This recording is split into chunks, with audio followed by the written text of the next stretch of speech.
Prince Harry, who was promoted to captain within the Army Air Corps earlier this year in recognition of his service in the armed forces, now known as Captain Harry Wales in the military.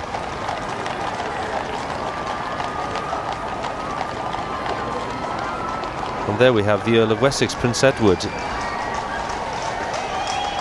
today wearing the uniform of the London Scottish in his role as Royal Colonel of the London Regiment. That appointment was made on the 1st of May this year. It's a Territorial Army infantry battalion within the Guards Division.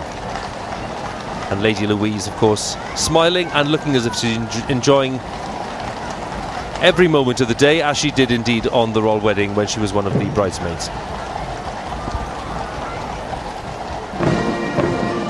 Back on Horse Guards Parade. The massed bands leading the way for the Queen's departure.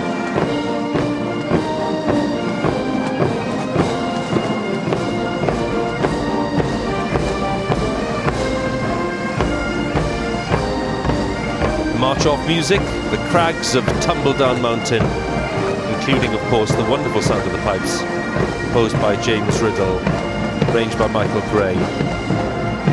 Just a quick word about the tune, because it was apparently composed in the days immediately following the Battle of Tumbledown, in that effort to retake the Falklands back in 1982.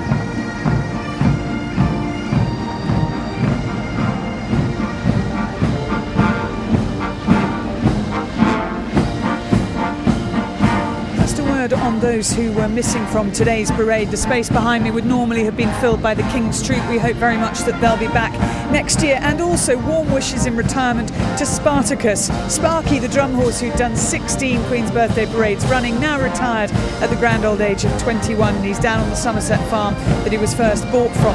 But the crowds here, and I spoke to a lot of them on the way up from Buckingham Palace, were so looking forward to seeing Prince William riding and trooping the colour for the first time, and also Catherine, Duchess of Cambridge. They have not been disappointed, and it has been a hugely enjoyable and impressive trooping.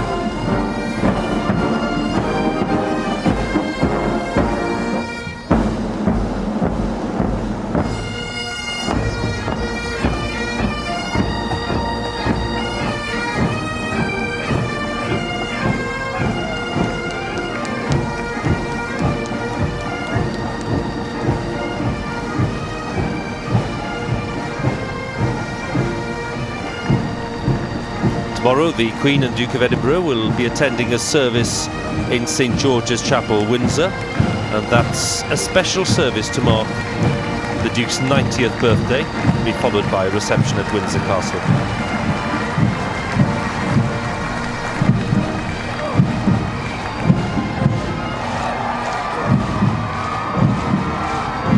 Music changes to Black Bear.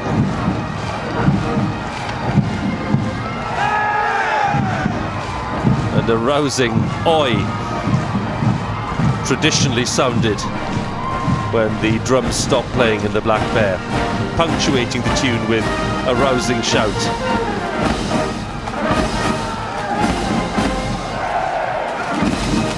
And there they go again.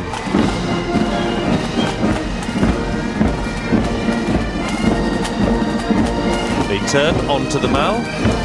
And it's a good moment, Ben, to ask you really, as you make your way along the Mall and as commanding officer, you're riding alongside Her Majesty. What is that experience?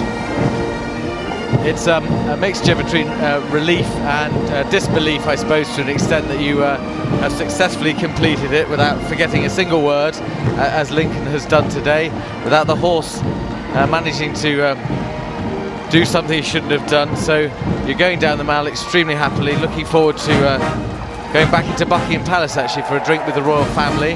I remember just going into Buckingham Palace and riding next to the Prince of Wales. He turned to me as he got in and he said, "Wow, that must be a relief," and he was right. And of course I mustn't forget the fact that after the parade many of the soldiers just go on to duties and they mount the Queen's Guard for another 24 hours and will be guarding Her Majesty in Buckingham Palace.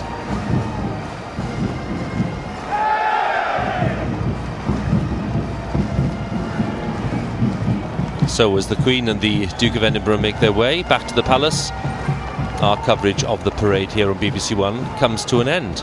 But don't forget, as I mentioned earlier, you can see the flypast, and it is today going to be a very, very impressive flypast, and the traditional balcony appearance will happen in a short while. You can press the red button on the handset and we'll have continuing coverage for you, and of course we'll include all that in our highlights this evening on BBC Two at 7:30. So the 59th birthday parade of the Queen's reign is over. We look ahead to the Diamond Jubilee next year.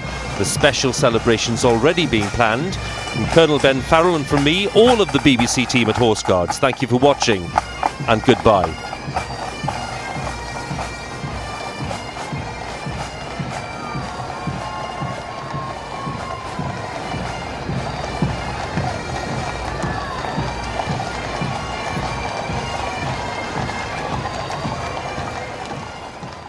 Your task is to come up with a new, free, premium magazine.